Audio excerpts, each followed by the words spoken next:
Shalom saudara-saudara, kita berjumpa lagi pada hari ini. Kita bersyukur semua ini karena anugerah Tuhan. Mari kita akan sama-sama merenungkan firman Tuhan hari ini. Kita mulai dalam doa. Bapa, kami sungguh bersyukur untuk hari ini. Tuhan memberikan kami kesempatan untuk kami boleh hidup dan kami mau belajar. Bukan sekedar hidup, tapi kami boleh hidup dalam taat kepada Tuhan. Untuk itu kami mau belajar kehendak-Mu. Biar Tuhan tolong kami boleh mengerti kebenaran firman-Mu yang akan kami renungkan sebentar. Demi nama Tuhan Yesus kami berdoa. Amin. Saudara, kita pagi ini akan belajar dari surat Filipi. Saudara, kita tahu bahwa di surat Filipi ini kata sukacita ini muncul banyak sekali. Ini menjadi tema khusus yang khas dalam surat Filipi. Padahal kita tahu Paulus ketika menulis surat Filipi ini, dia sedang dalam penjara, dia dalam pergumulan, tetapi dia dapat bersukacita. Apa yang menyebabkannya dia bisa melakukan menjalani hidupnya dengan penuh sukacita walaupun dalam keadaan penuh pergumulan? Kalau kita lihat dari pasal 1, saudara, Paulus mengatakan bahwa hidupnya maupun matinya adalah untuk Kristus. Kalau dia hidup untuk Kristus, kalau dia mati itu menjadi keuntungan. Di pasal yang ketiga, kita juga melihat bahwa segala pencapaian yang Paulus capai itu dianggap kerugian di masa lalu, ya, dibanding dengan pengenalannya akan Kristus. Di sini kita melihat bahwa sukacita Paulus ini disebabkan karena Paulus menemukan Kristus. Paulus menjadikan Kristus menjadi yang utama dalam hidupnya. Nah, menariknya saudara, yang akan kita pelajari pada hari ini di pasal yang keempat, bukan berarti ketika Paulus ini sudah mendapatkan Kristus, lalu dia kemudian tidak mempedulikan lagi relasi dengan sesama. Tidak, saudara. Di pasal yang keempat ayat 10-20 kita akan melihat hubungan yang indah antara Paulus dengan jemaat Filipi. Saya akan membacakan bagi saudara. Aku sangat bersukacita dalam Tuhan bahwa akhirnya pikiranmu dan perasaanmu bertumbuh kembali untuk aku. Memang selalu ada perhatianmu, tetapi tidak ada kesempatan bagimu. Kukatakan ini bukan karena kekurangan, sebab aku telah belajar mencukupkan diri dalam segala keadaan. Aku tahu apa itu kekurangan dan aku tahu apa itu kelimpahan. Dalam segala hal dan dalam segala perkara, tidak ada sesuatu yang merupakan rahasia bagiku, baik dalam hal kenyang maupun dalam hal kelaparan, baik dalam hal kelimpahan maupun dalam hal kekurangan. Segala perkara dapat kutanggung di dalam Dia yang memberikan kekuatan kepadaku. Namun baik juga perbuatanmu bahwa kamu telah mengambil bagian dalam kesusahanku. Kamu sendiri tahu juga, hei orang-orang Filipi, pada waktu aku baru mulai mengabarkan Injil, ketika aku berangkat dari Makedonia, tidak ada satu jemaat pun yang mengadakan perhitungan hutang dan piutang dengan aku selain daripada kamu. Karena di Tesalonika pun kamu telah 1-2 kali mengirimkan bantuan kepadaku. Tetapi yang kuutamakan bukanlah pemberian itu, melainkan buahnya yang makin memperbesar keuntunganmu. Kini aku telah menerima semua yang perlu daripadamu, malahan lebih daripada itu, aku berkelimpahan karena aku telah menerima kirimanmu dari Epafroditus, suatu persembahan yang harum, suatu korban yang disukai dan yang berkenan kepada Allah. Allahku akan memenuhi segala keperluanmu menurut kekayaan dan kemuliaannya dalam Kristus Yesus. Dimuliakanlah Allah dan Bapa kita selama-lamanya. Amin. Saudara, ada hal yang menarik. Di ayat yang ke-10, Paulus sangat bersukacita. Ini kembali ditekankan, ya, kata sukacita ini. Tetapi ini berkenaan dengan relasinya. Dia bersukacita Karena jemaat Filipi ini begitu memperhatikan Paulus. Bukan hanya sekali saja waktu Paulus sedang di penjara, beberapa kali jemaat Filipi ini terus mendukung Paulus. Jemaat yang terus bertumbuh di dalam firman Tuhan dan melakukan firman Tuhan itu. Dia terus mendukung pekerjaan Tuhan melalui apa yang dilakukan oleh Paulus. Saudara, sungguh luar biasa kita boleh belajar dari relasi ini. Di tengah-tengah kesusahan saat ini, banyak saudara-saudara kita yang sedang bergumul tentang kehidupannya. Dia mungkin sudah bergumul, besok mau makan apa, gimana bayar uang sekolah, kontrakan, dan lain sebagainya. Saudara, kita pun mau belajar dari sini. Ya, ketika hidup kita dipuaskan karena Tuhan, itu harus dinyatakan juga kita pun dapat memperhatikan sesama kita. Ya, jadi bukan hanya kita dan Tuhan lalu kita tidak peduli kepada sesama, tidak demikian.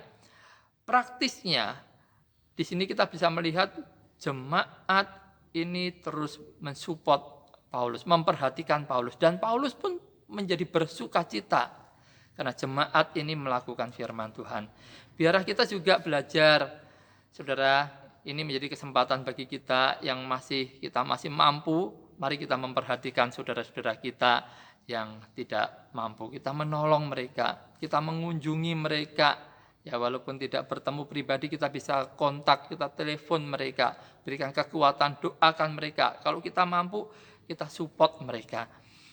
Lalu bagi Paulus sendiri, ketika Paulus mengalami situasi yang dianggap banyak orang ini situasi yang kurang baik, situasi penderitaan, dia di penjara, dia tidak dapat penghasilan apa-apa. Apa sikap Paulus, saudara? Sebagai orang yang mengutamakan Tuhan, sebagai orang yang sudah puas dengan Tuhan. Ada 3 hal, saudara. Yang pertama, di ayat yang ke-11 dikatakan, sebab aku telah belajar mencukupkan diri dalam segala keadaan. Ya, ini hal yang praktis yang Paulus lakukan. Di dalam penderitaannya dia tetap bersukacita. Dia punya sikap yang pertama, dia mencukupkan diri dalam segala hal. Dia pernah alami berbagai peristiwa dalam hidupnya, keadaan dalam hidupnya, baik ketika pernah kaya, pernah miskin, pernah berkelimpahan, pernah berkekurangan. Dia selalu mencukupkan diri.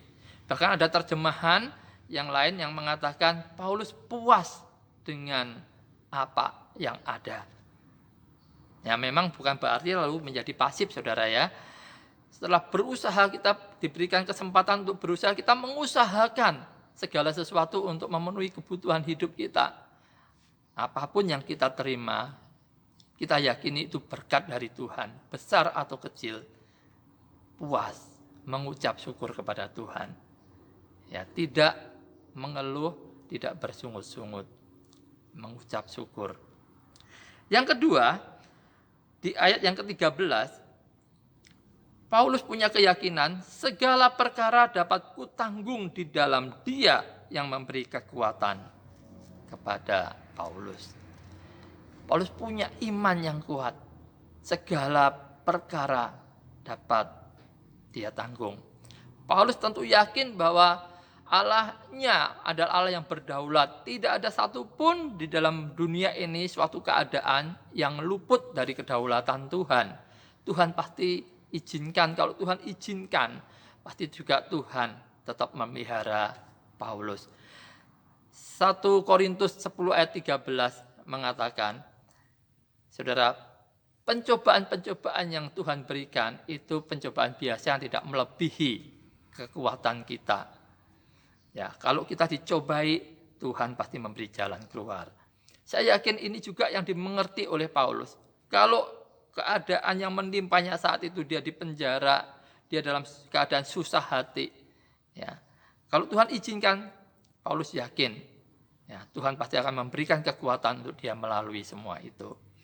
Ya, ini iman yang lahir dari pengenalan akan Tuhan. Dan yang terakhir, saudara, yang menjadi penutup di perikop ini, ya Paulus juga yakin Allah akan memenuhi segala keperluan setiap anak-anaknya menurut kekayaan dan kemuliaannya dalam Kristus Yesus. Ini kalimat ini diserukan untuk jemaat di Filipi. Allah akan memenuhi segala keperluanmu.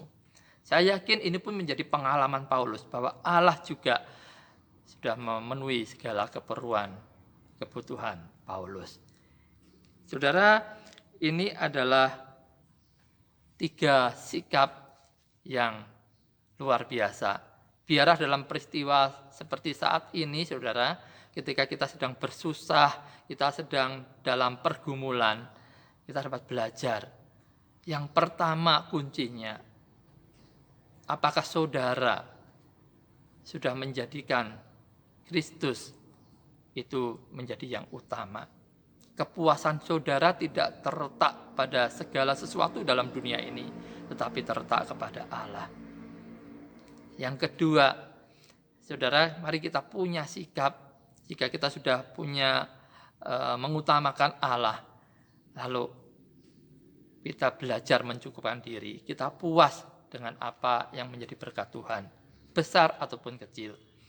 Lalu yakinlah kalau Tuhan izinkan kita mengalami pergumulan ini, Tuhan pasti memberikan kekuatan, kita pasti mampu menanggungnya, Tuhan akan berikan jalan keluar. Lalu yakinlah Allah akan memelihara kita. Kiranya renungan pagi ini boleh menjadi berkat bagi kita semua, dan terutama bagi kita yang masih mampu. Mari perhatikan saudara-saudara kita. Jangan-jangan memang Allah mau pakai saudara di kesempatan ini untuk menjadi kepanjangan tangan Tuhan, untuk menolong, untuk memberkati saudara-saudara kita yang sedang berkekurangan. Puji Tuhan.